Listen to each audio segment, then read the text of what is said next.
Good morning students. तो देखिए बेटा, कल हम डिस्कस कर रहे थे बेटा एरिन यानी कि हेलो एरीन जो होता है आपका, उसकी धातुओं के साथ कौन कौन सी अभिक्रियाएं होती हैं।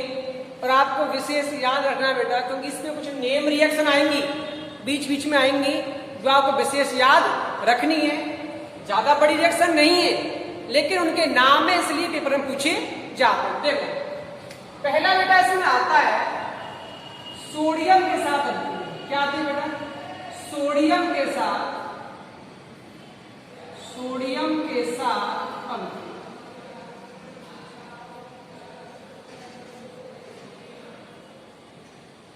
ठीक है बेटा, देखो तुम्हें करना क्या है, जब आपने एल्किल हैलाइड की अभिक्रिया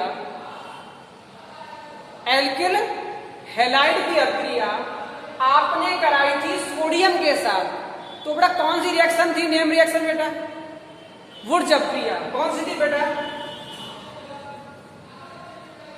अभिक्रिया। ठीक है, आपको ध्यान होगा। लेकिन यहां पर हम क्या ले रहे हैं बेटा? हेलो एरीन, यानी कि एरिल हैलाइड की रिएक्शन किसके कारण बेटा? सोडियम के साथ। तो इसका जो नाम है वो थोड़ा अलग है। तो देखो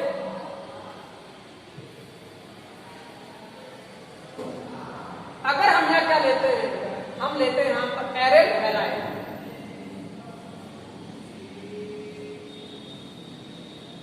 एक्स, आप एक्स की जगह कुछ भी लगा सकते हो बेटा, प्लस यानी सोडियम, प्लस यहां पर आपको एक और मॉलिक्यूल लेना है इसी का, तो एक्स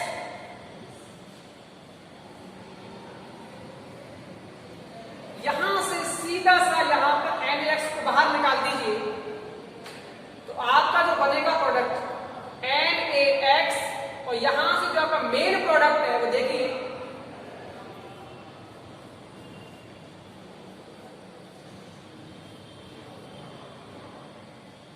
जो बेंजीन की रिंग है बेटा, ये दोनों बेंजीन की रिंग एक सिग्मा बंध के द्वारा आपस में जुड़ी हुई होंगी, या विशेष याद रखें। ठीक है बेटा, जो आपका एरोमेटिक रिंग है, ये दोनों ही बेटा एरोमेटिक रिंग सिग्मा बंध से आपस में जुड़ जाएंगी, तो इसको बेटा बोलते हैं डाईफेनिल। क्या बोलते हैं बेटा? डाई। ठीक है बेटा, तो याद रहे कि जब एरिल हैलाइड की अभिक्रिया हम सोडियम धातु से कराते हैं बेटा, तो बनता है डाईफेनिल, और इस अभिक्रिया को बेटा हम क्या बोलते हैं? Fitting reaction. क्या बोलते हैं बेटा? इसको बोलते हैं बेटा फिटिंग अभिक्रिया। क्या बोलते हैं इसको? फिटिंग।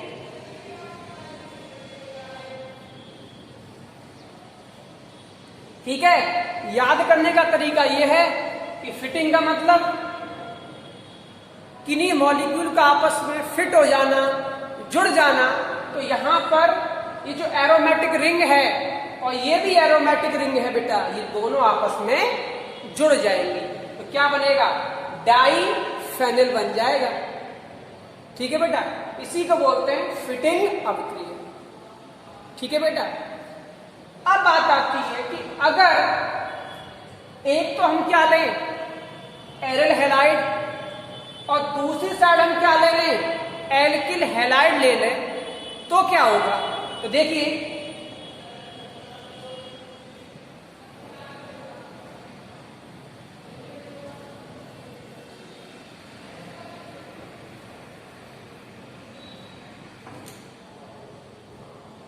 देखो, अगर आप एक साइड क्या ले रहे हो?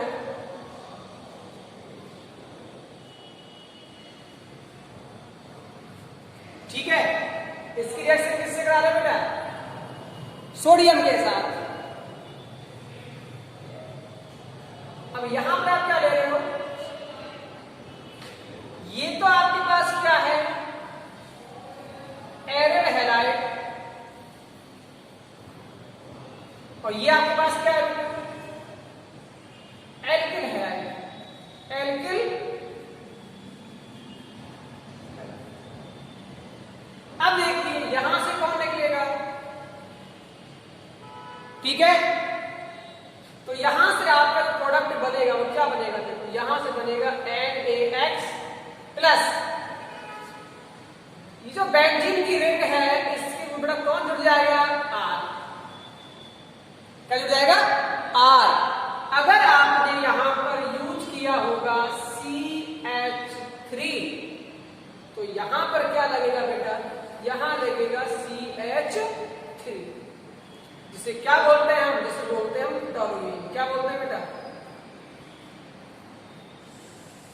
ठीक है बेटा। और इस अभिक्रिया को बोला जाता है बेटा क्या, बुर्ज फिटिंग अभिक्रिया, फिटिंग, ठीक है बेटा। तो याद रहे अगर केवल एरिल हैलाइड है और सोडियम से रिएक्शन करा रहे हो तो क्या बनेगा बेटा, डाइफेनिल बनेगा, और साथ में बेटा क्या बनेगा, डाइफेनिल बनेगा, और उस अभिक्रिया का नाम बेटा क्या होगा, फिटिंग अभिक्रिया। और अगर एक आपके पास है एरिल हैलाइड और एक आपके पास क्या है, एल्किल हैलाइड है, तो वहां पर आपका जो प्रोडक्ट है वो क्या बनेगा, टोलुइन बनेगा। और इस अभिक्रिया को हम क्या नाम देंगे बेटा, बुर्ज फिटिंग अभिक्रिया। ये भी नेम रिएक्शन, तो याद रहे फिटिंग अभिक्रिया और बुर्ज फिटिंग अभिक्रिया, ठीक है बेटा। अब नेक्स्ट आता है कि अगर हम किससे रिएक्शन कराएं बेटा, कॉपर से। किससे कराएं बेटा, कॉपर से रिएक्शन कराएं तो क्या होगा, तो देखिए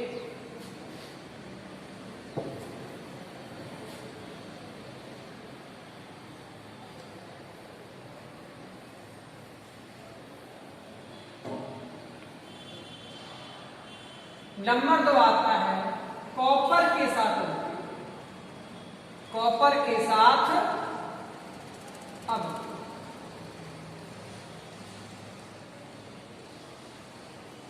ठीक है बेटा। तो देखिए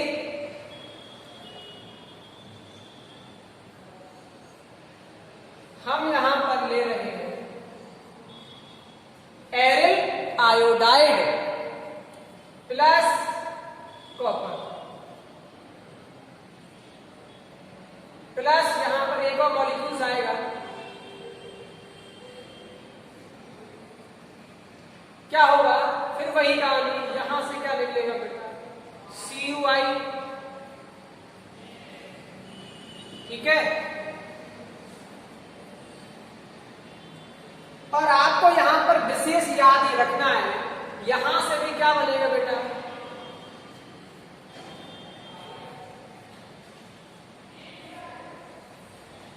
डाइफेनिल। क्या बनेगा, डाई,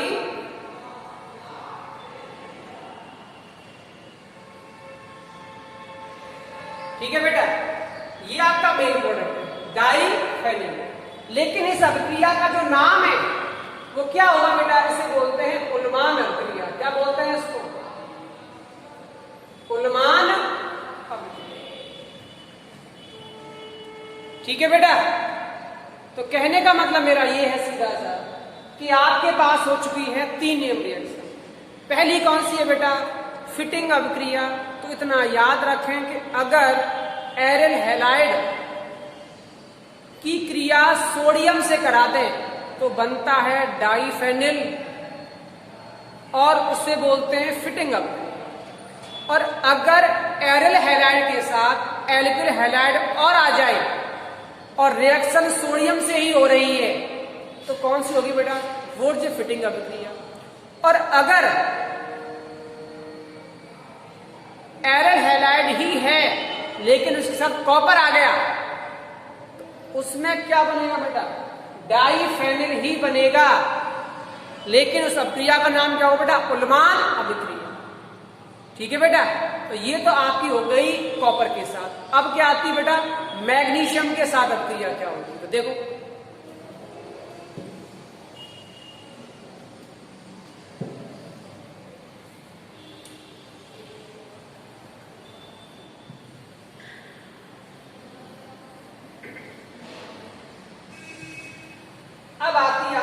मैग्नीशियम से होती है, मैग्नीशियम के साथ अभिक्रिया। तो देखिए बेटा, आपको याद रखना है, जब आपने एल्किल हैलाइडों में पढ़ी थी मैग्नीशियम की रिएक्शन, जैसे आपने वहां की थी वैसे ही आपको यहां कर देंगे, कोई डिफरेंस नहीं है। तो देखिए,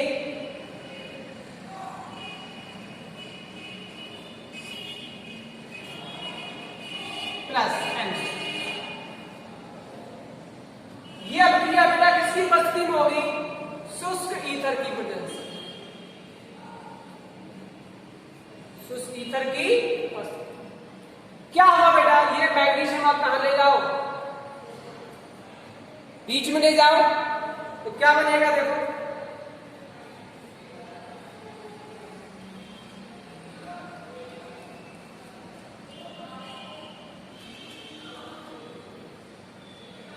ठीक है बेटा, क्या ये गिन्यार रिएजेंट,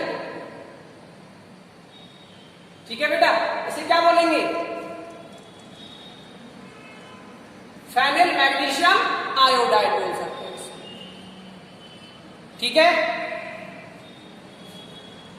अब आपको ये बात याद रखनी है, अगली रिएक्शन ये पर आती है, Br से करा दो मैग्नीशियम के साथ, कुछ नहीं करना, इसे बीच में ले जाओ, किसकी उपस्थिति में कराओगे? शुष्क ईथर की प्रेजेंस,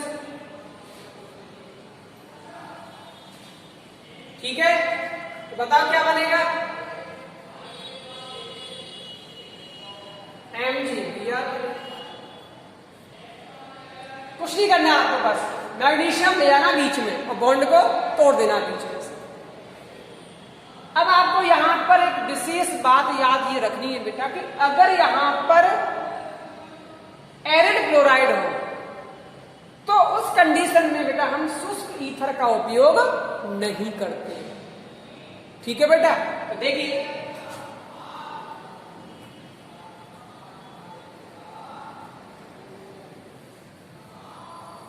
अगर आप यहां पर यूज कर रहे हो किसका बेटा?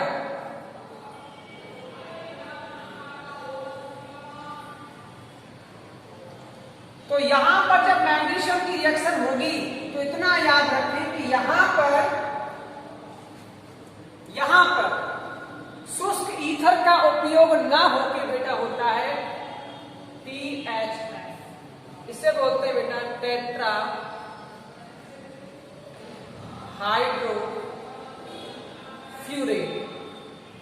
टेट्रा हाइड्रोफ्यूरेट का यूज किया जाता है, ठीक है। आपको इतने याद रखना है, यहां पर हम किसका यूज करते हैं बेटा? THF, टेट्रा हाइड्रोफ्यूरेट का यूज करते हैं।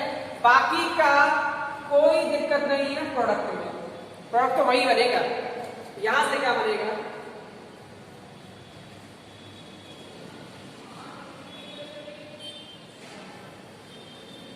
ठीक है बेटा, तो ये तो होगी बेटा मैग्नीशियम के साथ अब, ठीक है। आगे देखिए,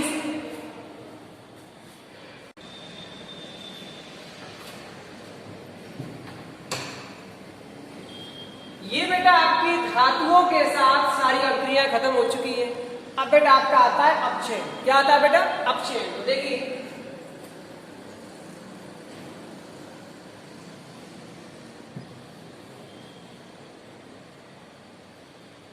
अपचयन,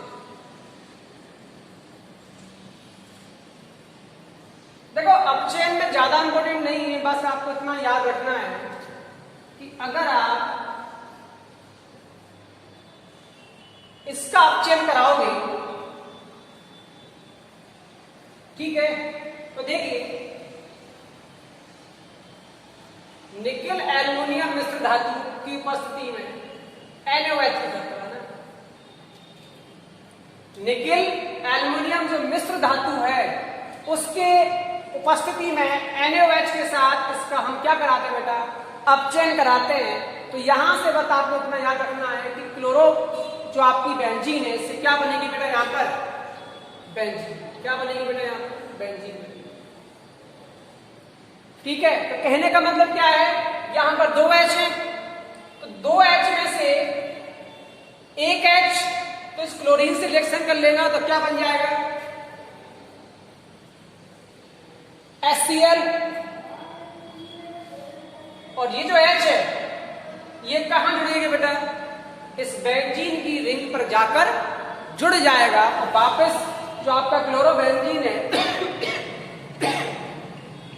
वो बेंजीन में कन्वर्ट हो जाएगा।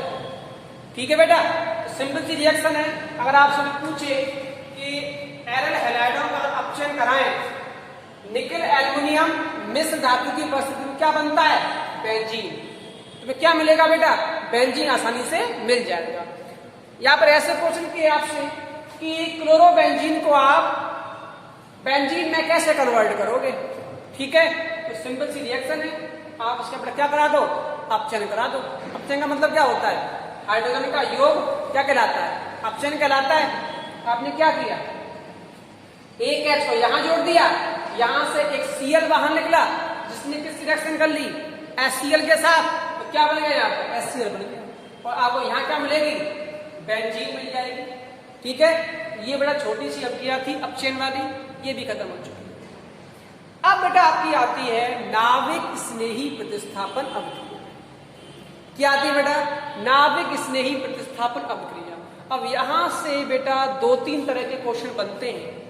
पहला क्वेश्चन बेटा आपसे यही बनता है कि एक तो होता है, आप पढ़ के आ चुके हो बेटा एल्किल हैलाइड, और एक आप पढ़ के आ चुके हो क्या बेटा, एरिल हैलाइड। तो इन दोनों में से कौन अधिक तेजी के साथ या फिर कौन अधिक नाविक स्नेही प्रतिस्थापन अभिक्रिया देगा, यह क्वेश्चन पूछा जाता है। देखिए समझते हैं इस क्वेश्चन का मतलब क्या है। तो देखिए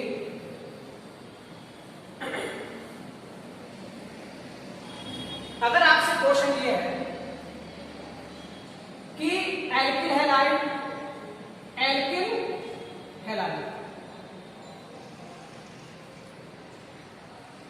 एवं एरिल हैलाइड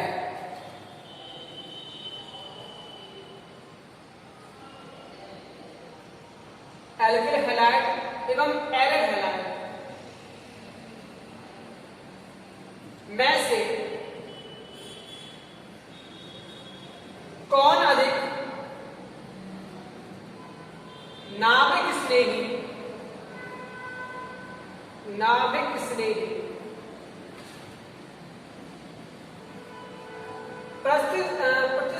अभिक्रिया के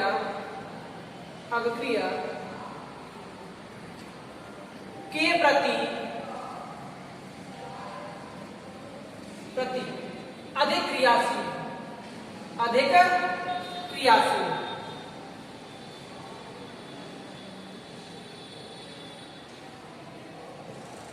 क्यों? क्वेश्चन समझ लो बेटा, क्वेश्चन दे रखा है कि एल्किल हैलाइड एवं एरिल हैलाइड में से कौन नाविक स्नेही प्रतिस्थापन अभिक्रिया के प्रति अधिक क्रियाशील। यानी कि अगर आपको दिया जाए एल्किल हैलाइड और आपको दिया जाए एरिल हैलाइड, तो उनमें से कौन अधिक क्रियाशील होगा एसएन रिएक्शन के लिए, यानी कि नाविक स्नेही प्रतिस्थापन अभिक्रिया के लिए कौन अधिक सक्रिय होगा। ठीक है बेटा, अब समझ इसका क्या आंसर है, देखिए सुनो, इसका मैं बता रहा हूं आपको आंसर।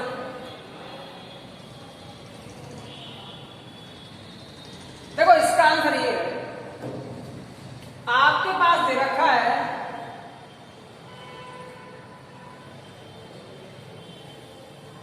ये कोई भी क्या है बेटा,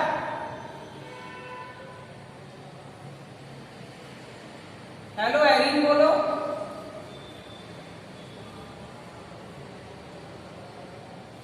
ठीक है, या एरिल हैलाइड,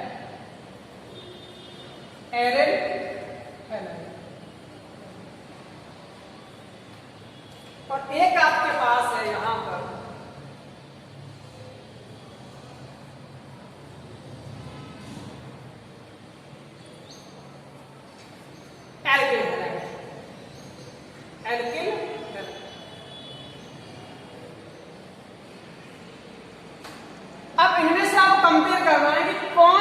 कि नाभिक स्नेही प्रतिस्थापन अभिक्रिया के लिए अधिक क्रियाशील है। तो मैंने आपको बताया था, देखो बेटा, अगर आप इसको देखो, अगर आप इसके CX बॉन्ड को देखो, यहां आप इसके CX बॉन्ड की कंपेयर करो इसके CX बॉन्ड के साथ, तो यहां पर हम देखते हैं कि जब ये रिएक्शन करता है तो बेटा इसमें होता है रेजोनेंस, अनुनाद, और उस अनुनाद की वजह से कहीं ना कहीं ये जो CX जो बंध है, कार्बन और हैलोजन के बीच जो बंध है, ये बेटा हो जाता है आंशिक द्विबंध। आंशिक, इसमें क्या जाता है बेटा, आंशिक इसमें द्विबंध पैदा हो जाता है। CX यानी कि हेलोएरीन में जो कार्बन और हैलोजन के बीच जो बंध है उसमें अनुनाद की वजह से आ जाता है आंशिक द्विबंध पैदा हो जाता है, और आंशिक द्विबंध पैदा होने की वजह से उसकी जो बंध लंबाई है वो घटकर कम हो जाती है। ये मैं आपने पहले डिस्कस कर चुका था। और जब बंध लंबाई छोटी हो जाएगी तो ये बंध आसानी से नहीं टूटेगा, और जब बंध आसानी से नहीं टूटेगा तो ये आसानी से नाभिक स्नेही प्रतिस्थापन अभिक्रियाएं नहीं देंगे। ये आपको विशेष याद रखना। लेकिन अगर इसमें देखें तो इसमें ऐसा कुछ नहीं होता। इसमें तो नॉर्मली जो CX बॉन्ड है उसमें कोई रेजोनेंस नहीं होता, कोई अनुनाद नहीं होता।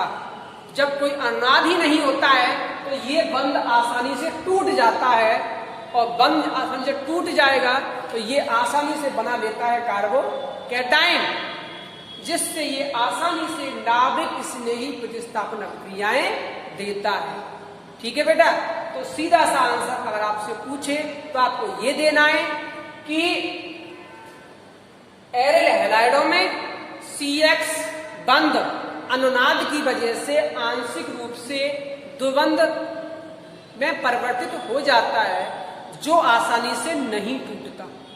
जबकि एल्किल हैलाइडों में जो CX बंध है वह आसानी से टूट जाता है, जिसके कारण एरिल हैलाइड एल्किल हैलाइडों की तुलना में नाभिक स्नेही प्रतिस्थापन अभिक्रिया के प्रति बेटा कम क्रियाशील होते हैं। ठीक है बेटा, अब यहां पर बात आती है, क्या ये बिल्कुल भी नाभिक स्नेही प्रतिस्थापन अभिक्रिया नहीं देते? ऐसा नहीं है, देंगे, लेकिन उसके लिए इनको बेटा जरूरत पड़ेगी किसकी? हाई टेम्परेचर की। उच्च ताप पर ही ये रिएक्शन कर पाएंगे, निम्न ताप पर ये रिएक्शन नहीं करेंगे। ठीक है बेटा, तो देखिए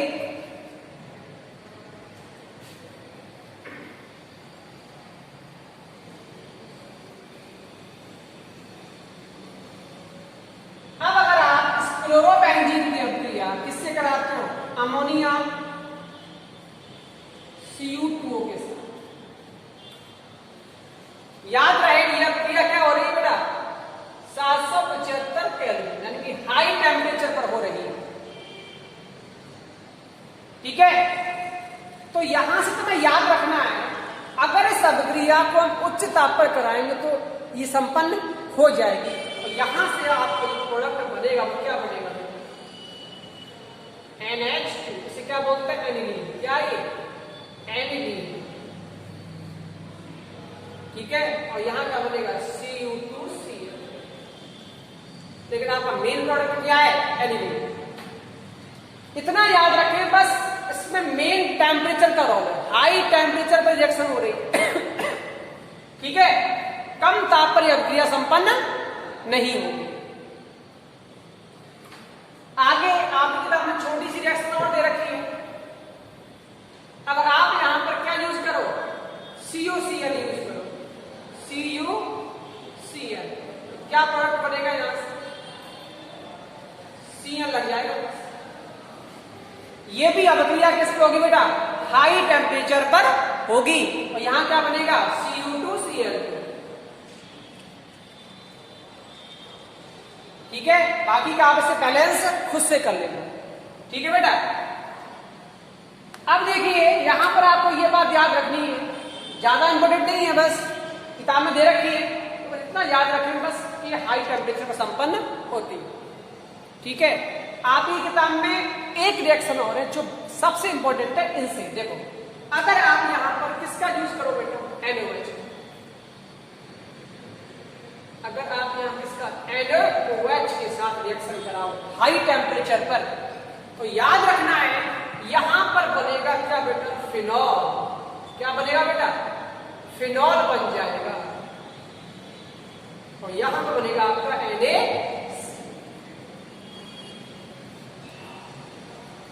ये रिएक्शन इंपॉर्टेंट है सबसे ज्यादा, उन दोनों से ज्यादा है। ठीक है, क्वेश्चन पूछ सकता है कि क्लोरोबेंजीन को आप फिनॉल में कैसे कन्वर्ट करोगे, क्लोरोबेंजीन को आप फिनॉल में कैसे कन्वर्ट करोगे। सीधा सा आंसर है क्लोरोबेंजीन की रिएक्शन किससे करा दो, NaOH से करा दो हाई टेम्परेचर पर, तो क्या बन जाएगा, ये फिनॉल में कन्वर्ट हो जाएगा। ठीक है बेटा, तो ये है आपकी वो रिएक्शन जो हाई टेम्परेचर पर होती है, लो टेम्परेचर पर नहीं होंगी। ठीक है, अब बात आती है क्या सभी अल्कीयां ऐसी होंगी, नहीं। देखो सुनो, आपको ये पता होना चाहिए कि नाभिक स्नेही का मतलब क्या होता है। देखो नाभिक स्नेही का मतलब जैसे कि OH माइनस, ये क्या है, ये प्रबल नाभिक स्नेही है, इसके पास नेगेटिव चार्ज। अब नेगेटिव चार्ज अटैक वहां करेगा जहां बेटा इससे दिखाई देगा प्लस चार्ज। ठीक है बेटा, क्या दिखाई देगा बेटा, प्लस चार्ज दिखाई देगा। ठीक है, अब अगर इन एरिल हैलाइडों के साथ हम ऐसा कोई ग्रुप लगा दें जो बेंजीन की रिंग से इलेक्ट्रॉनों को अपनी ओर खींच ले, ध्यान से सुने, अगर हम हेलोएरीन या एरिल हैलाइड के साथ कुछ ऐसे ग्रुप लगा दें बेटा, कुछ ऐसे समूह लगा दें जो बेंजीन की रिंग से इलेक्ट्रॉनों को अपनी ओर खींचे, और जब बेंजीन की रिंग से इलेक्ट्रॉन खींचेंगे बेटा तो बेंजीन की रिंग पर क्या आएगा बेटा, धनावेश आएगा। क्या आएगा बेटा, धनावेश, और उस धनावेश के पैदा होने से ये OH माइनस वहां पर आक्रमण करने के लिए तैयार हो जाएगा। ठीक है बेटा, तो कहने का मतलब मेरा सीधा सा ये है कि अगर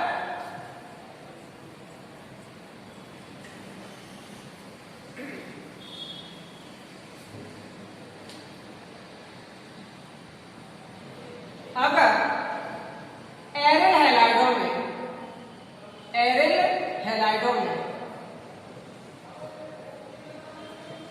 में इलेक्ट्रॉन आकर्षी समूह, इलेक्ट्रॉन आकर्षी समूह, इलेक्ट्रॉन आकर्षी समूह, फॉर एग्जाम्पल Cl माइनस, और आपका क्या आएगा COOH, SO3H और NO2।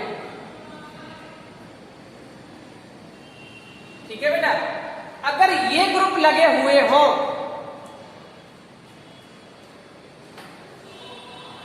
तो वहां पर आपको याद रखना है बेटा, ये सभी ग्रुप जो होते हैं बेटा, ये इलेक्ट्रॉन को अपनी ओर खींचते हैं, और जब इलेक्ट्रॉन को अपनी ओर खींचेंगे तो उस रिंग पर पैदा हो जाएगा धनावेश, और धनावेश को देखकर आसानी से नाभिक स्नेही आक्रमण कर सकता है।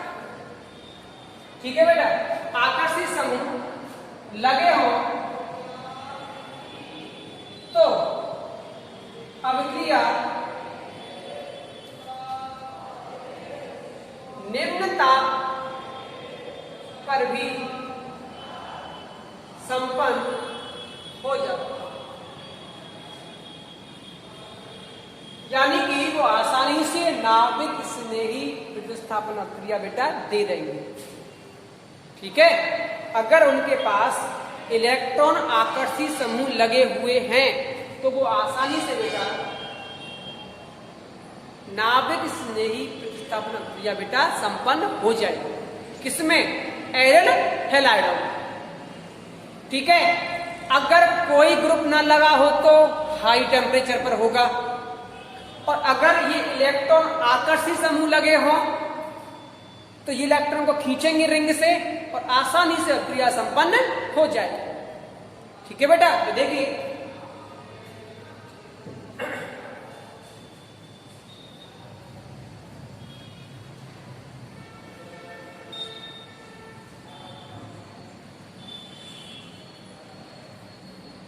ये क्या है? क्लोरोबेंजीन।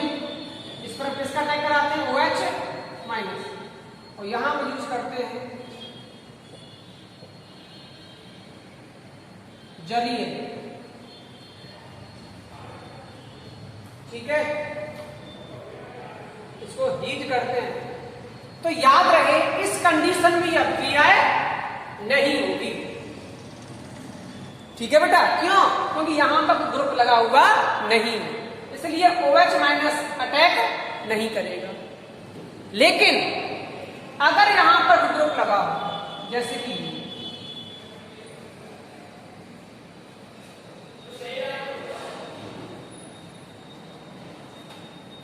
क्या बोलेंगे? Ortho nitro chlorobenzene. आइए तो समूह कहां लगा हुआ बेटा? ये लगा हुआ है ऑर्थो पर। कहां लगा हुआ है? ऑर्थो पर लगा हुआ है। अब अगर इसकी रिएक्शन आप OH माइनस से कराओगे, जलीय NaHCO3 की उपस्थिति में 400 केल्विन के आसपास होगा टेम्परेचर, तो यहां पर ये रिएक्शन करेगा और यहां आपका जो प्रोडक्ट है वो क्या बनेगा?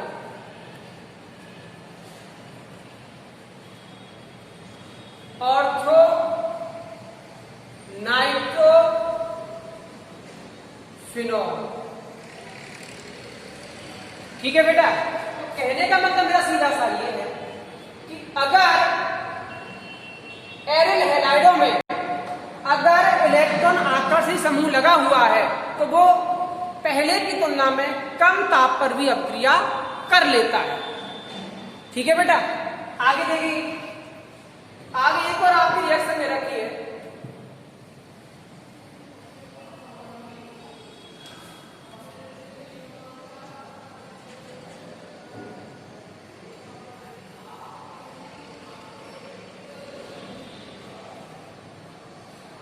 यहां भी NO2 और यहां भी क्या लगा हुआ है?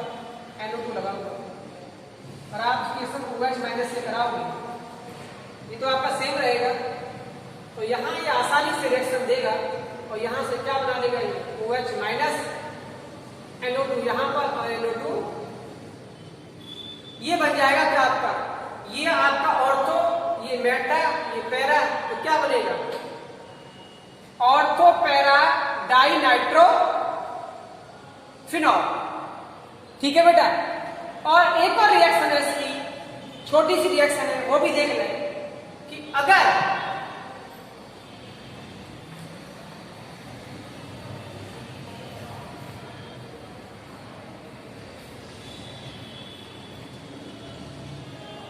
Cl, यहां पर भी NO2, यहां पर भी NO2, यहां पर भी,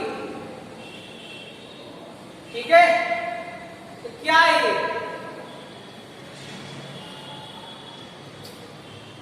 ऑर्थो, ये भी ऑर्थो है, ये भी ऑर्थो, तो ये क्या आपका? पैराबोलिक। ठीक है, अब यहां पर रिएक्शन किससे कराओगे? OH माइनस के साथ।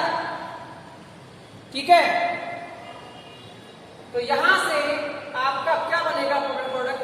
तो देखिए, यहां ले जाएगा OH माइनस, यहां भी NO2, यहां भी NO2 और यहां भी। ठीक है बेटा, इसको बोलते हैं बेटा पिक्रिक एसिड। क्या बोलते हैं इसको? Picric acid. ठीक है, तो ये कुछ रिएक्शन है, ये थोड़ी अच्छी रिएक्शन है। बोर्ड में कभी पूछ लेता है पिक्रिक एसिड का फॉर्मूला या स्ट्रक्चर पूछ लेता है, तो आपको याद है।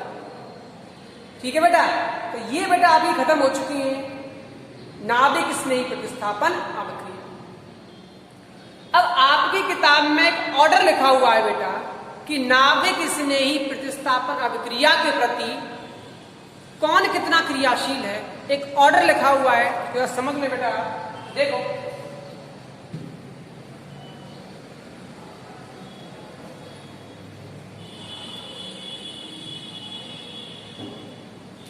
अगर आपके पास दे रखा है, देखो तो ये प्रोडक्ट एक्स, एक आपके पास ये क्या CH3 CH CH3 और क्लोरीन, और एक आपके पास क्या है ये CH2CO, ये 3 प्रोडक्ट है। तो आपको इसमें से बताना है कि इसमें से कौन अधिक क्रियाशील है। नाभिक स्नेही प्रतिस्थापन अभिक्रिया के प्रति इनमें से कौन अधिक स्थायी है। ठीक है, देखो आपको याद रखना, देखो ये सबसे अस्थायी है। क्यों? इसका रीजन है कि अगर यहां से क्लोरीन हटता है तो प्लस चार्ज कहां आएगा CH2 के ऊपर, और यहां से पैदा हो जाएगा इसमें क्या बेटा अनुनाद, इसकी बनेगी रेजोनेंस स्ट्रक्चर, तो ये सबसे स्टेबल है, तो ये सबसे अधिक क्या होगा बेटा स्थायी हो जाएगा। इसमें CX बंध आसानी से टूट जाएगा, मैंने आपको अभी बताया है, जबकि इसमें CX बंध आसानी से नहीं टूटेगा। रीजन क्या है, अनुनाद की वजह से CX बंध के बीच आंशिक द्विबंध पैदा हो जाता है, जिससे बंध लंबाई इसकी छोटी हो जाती है। तो ये आपको ऑर्डर विशेष रूप से याद रखना है, पेपर में इस ऑर्डर को पूछ सकता है। ठीक है बेटा, आगे देखिए,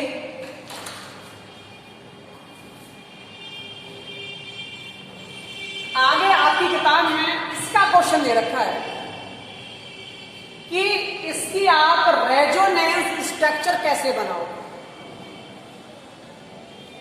ठीक है बेटा, आप इसकी रेजोनेंस स्ट्रक्चर कैसे बनाओ, तो देखो मैं आपको बता रहा हूं।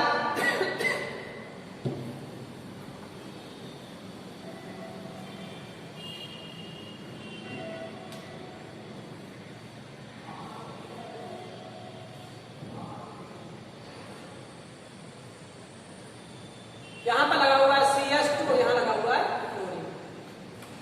ठीक है बेटा, अगर क्लोरीन हटे तो क्या ये बनेगा,